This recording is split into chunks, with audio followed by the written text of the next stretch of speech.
जय श्री कृष्णा। गीतांक 54 श्रीमद् भागवत गीता तीसरा अध्याय श्लोक 3.3 समाधान 1 कल्याण कर्म से अथवा ज्ञान से। प्रस्तुति योगींश रमेश चंद्र भार्गव। प्रिय धर्म प्रेमियों, पिछले अंक यानी गीतांक 53 में हमने अर्जुन की असमंजसता की उस मनोस्थिति को जाना कि कल्याण कर्म से होगा अथवा ज्ञान से। इसके बाद गीतांक 54 से लेकर गीतांक 58 तक यानी श्लोक 3.3 से लेकर श्लोक 3.7 तक कुल 5 अंकों में भगवान उसी का समाधान करते हैं। श्लोक 3.3 श्री भगवान उवाच लोकेस्मिनि द्विविधा निष्ठा पुरा प्रोक्ता मया नघा ज्ञान योगेन सांख्यानाम कर्म योगेन योगिनाम। अर्थात श्री भगवान बोले, हे निष्पाप अर्जुन, इस मनुष्य लोक में 2 प्रकार से होने वाली निष्ठाएं मेरे द्वारा पहले कही गई हैं। उनमें सांख्या नाम यानी ज्ञानियों की निष्ठा ज्ञान योग से होती है, जबकि योगियों की निष्ठा कर्म योग से होती है। स्वाध्याय मनन 15 बिंदुओं में। पॉइंट नंबर 1, अर्जुन युद्ध नहीं करना चाहते थे, अतः उन्होंने समतावाचक बुद्धि शब्द का अर्थ ज्ञान समझ लिया। परंतु भगवान ने पहले बुद्धि और बुद्धि योग शब्द से समता का वर्णन किया था, अतः यहाँ भी भगवान ज्ञान योग और कर्म योग दोनों के द्वारा प्रापणीय समता का वर्णन कर रहे हैं। Point number 2, अनघ। अर्जुन के द्वारा अपने श्रेय अर्थात कल्याण की बात पूछी जानी ही उनकी निष्पापता है, क्योंकि अपने कल्याण की तीव्र इच्छा होने पर साधक के पाप नष्ट हो जाते हैं। लोके स्मनि दुविधा निष्ठा पुरा प्रोक्ता मया। यहाँ लोके पद का अर्थ मनुष्य शरीर समझना चाहिए, क्योंकि ज्ञान योग और कर्म योग दोनों प्रकार के साधनों को करने का अधिकार अथवा साधक बनने का अधिकार मनुष्य शरीर में ही है। पॉइंट नंबर 3, निष्ठा अर्थात समभाव में स्थिति एक ही है, जिसे 2 प्रकार से प्राप्त किया जा सकता है, एक ज्ञान योग से और दूसरा कर्म योग से। इन दोनों योगों का अलग अलग विभाग करने के लिए भगवान ने दूसरे अध्याय के 39वें श्लोक में कहा है कि इस संबुद्धि को मैंने सांख्य योग के विषय में 11वें से 30वें श्लोक तक कह दिया है। अब इसे कर्म योग के विषय में 39वें से 53वें श्लोक तक सुनो। ऐसा ते भीता सांख्ये बुद्धिर्योगे त्वेमाम शृणु। पॉइंट नंबर 4, पुरा पद का अर्थ अनादिकाल भी होता है और अभी से कुछ पहले भी होता है। यहाँ इस पद का अर्थ है अभी से कुछ पहले, अर्थात पिछला अध्याय, जिस पर अर्जुन की शंका है। यद्यपि दोनों निष्ठाएं पिछले अध्याय में अलग अलग कही जा चुकी हैं, तथापि किसी भी निष्ठा में कर्म त्याग की बात नहीं कही गई है। पॉइंट नंबर 5, मार्मिक बात यह है कि यहाँ भगवान ने 2 निष्ठाएं बताई हैं, सांख्य निष्ठा ज्ञान योग और योग निष्ठा कर्म योग। जैसे लोक में 2 तरह की निष्ठाएं हैं, लोकेस्मनि दुविधा निष्ठा, ऐसे ही लोक में 2 तरह के पुरुष हैं, द्वाविमौ पुरुषौ लोके, श्लोक 15.16, और वे हैं क्षर यानी नाशवान संसार और अक्षर यानी अविनाशी स्वरूप। पॉइंट नंबर 6, क्षर की सिद्धि असिद्धि प्राप्ति अप्राप्ति में सम रहना कर्म योग है और क्षर से विमुख होकर अक्षर में स्थित होना ज्ञान योग है।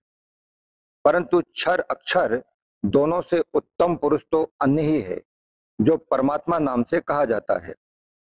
उत्तम पुरुष इष्टवन्यः परमात्मेत्यु दाहृतः, श्लोक 15.15। वह परमात्मा क्षर से अतीत और अक्षर से उत्तम है, अतः शास्त्र और वेद में वह पुरुषोत्तम नाम से प्रसिद्ध है।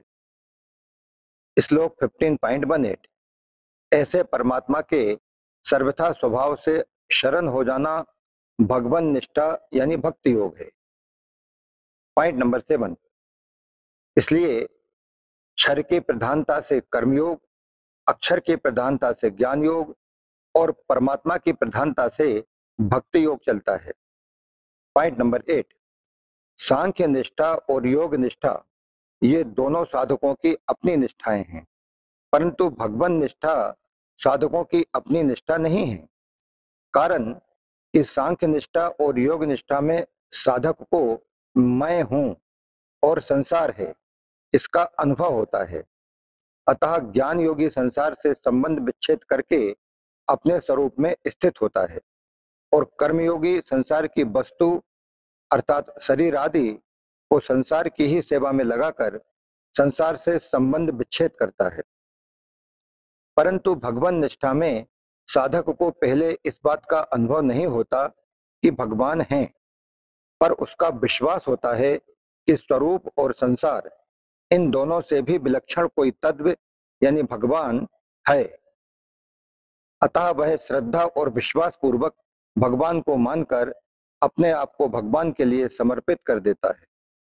पॉइंट नंबर 9 इसलिए सांख्य निष्ठा और योग निष्ठा में तो जानना अर्थात विवेक मुख्य है और भगवान निष्ठा में मानना अर्थात श्रद्धा तथा विश्वास मुख्य है। जानना और मानना इन दोनों में वैसे कोई ज्यादा फर्क नहीं है।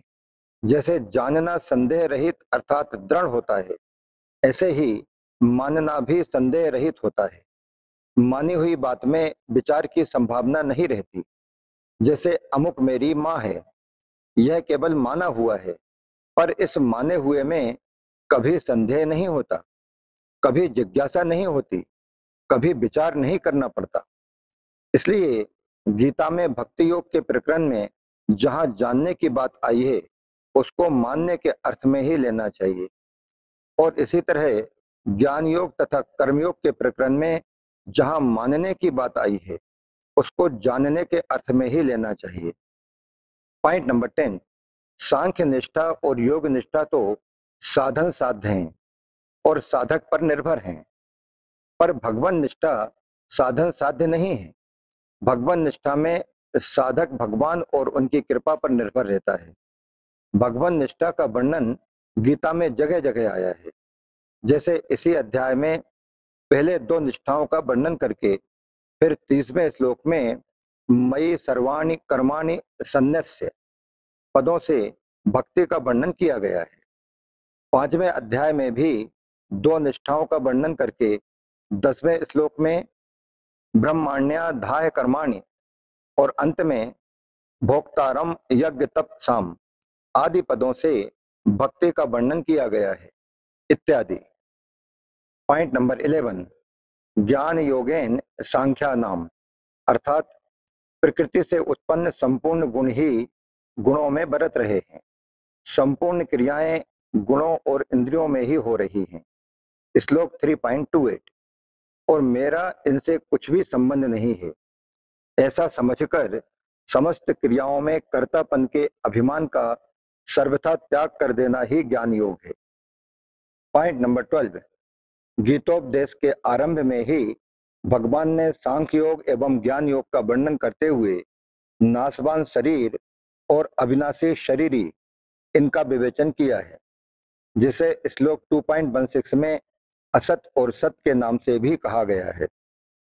पॉइंट नंबर 13 कर्म योगेन योगी नाम वर्ण आश्रम स्वभाव और परिस्थिति के अनुसार जो शास्त्र विहित कर्तव्य कर्म सामने आ जाए उसको उस कर्म तथा उसके फल में कामना ममता और आसक्ति का सर्वथा त्याग करके करना तथा कर्म की सिद्धि और असिद्धि में सम रहना, यही कर्म योग है। Second but last point number 14 भगवान ने कर्मयोग का वर्णन दूसरे अध्याय के 47वें और 48वें श्लोक में मुख्य रूप से किया है। इनमें भी 47वें श्लोक में कर्मयोग का सिद्धांत कहा गया है और 48वें श्लोक में कर्मयोग को अनुष्ठान में लाने की विधि कही गई है। Last one, point number 15। Arjun की वह असमंजसता युक्त मनोस्थिति कि कल्याण कर्म से होगा अथवा ज्ञान से। अर्जुन की उस मनोस्थिति का भगवान ने उन्हें जो समाधान प्रदान किया उसे हमने गीतांक 54 से लेकर गीतांक 58 तक कुल 5 अंकों में समाहित किया है। इस प्रकार समाधान 1 वाला गीतांक 54 यहीं समाप्त होता है। अगले अंक यानी गीतांक 55 में हम समाधान 2 को जानेंगे। जय श्री कृष्णा। योगेंद्र रमेश चंद्र भार्गव।